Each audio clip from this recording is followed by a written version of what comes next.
Son of God, say my mind, and you don't die. Give as you receive, and your release is signum.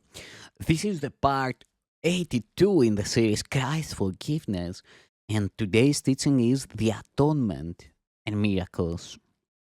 I am in charge in the process of atonement, which I undertook to begin.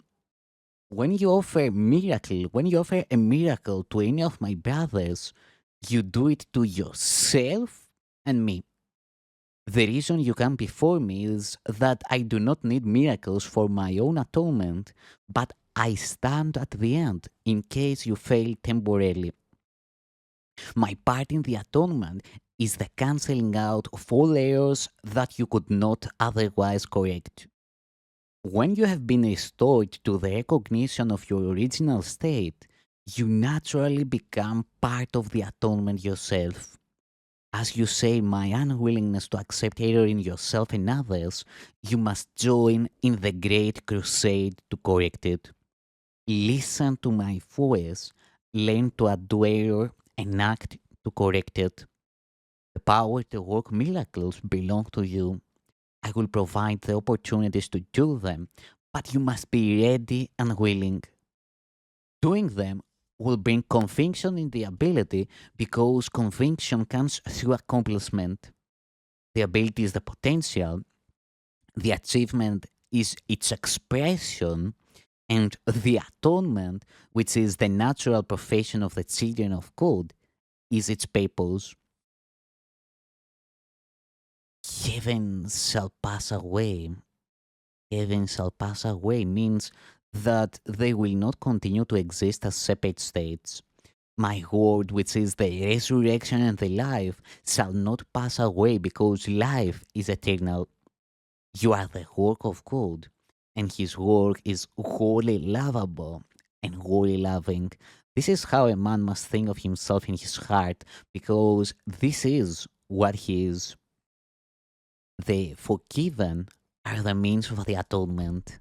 Being filled with Spirit, they forgive in return. Those who are released must join in releasing their brothers, for this is the plan of the atonement.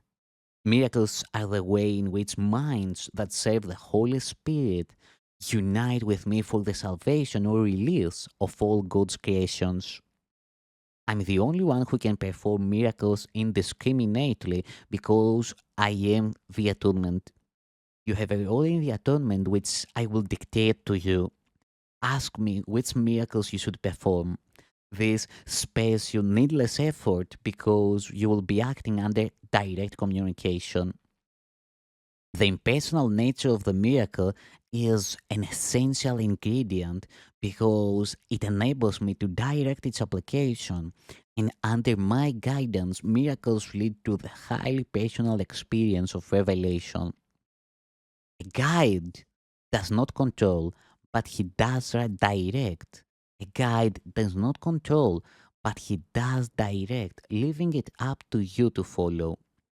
Lead us not into temptation means recognize your errors and choose to abandon them by following my guidance.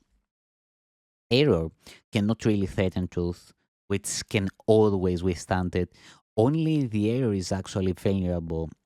You are free to establish your kingdom where you see fit, but the right choice is inevitable if you remember this. Spirit is in a state of grace forever. Your reality is only spirit. Therefore, you are in a state of grace forever. Atonement undoes all errors in this respect and thus uproots the source of fear.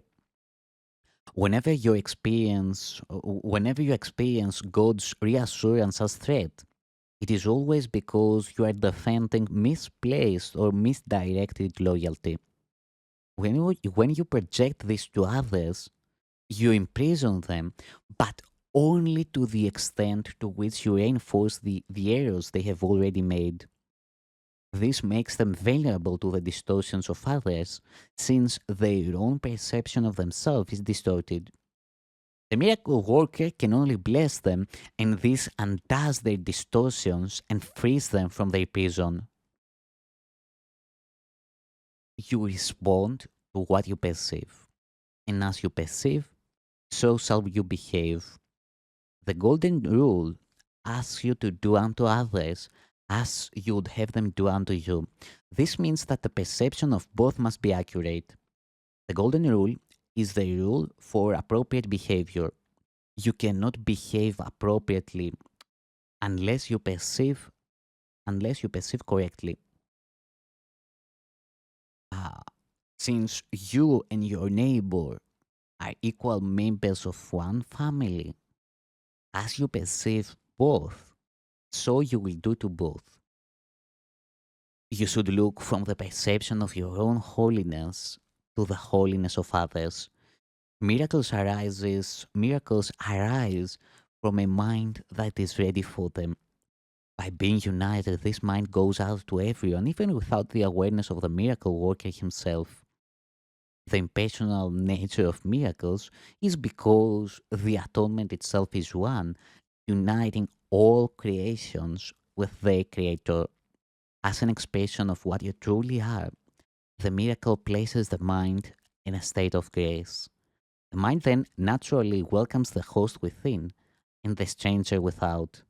When you bring the stranger, when you bring in the stranger, he becomes your brother.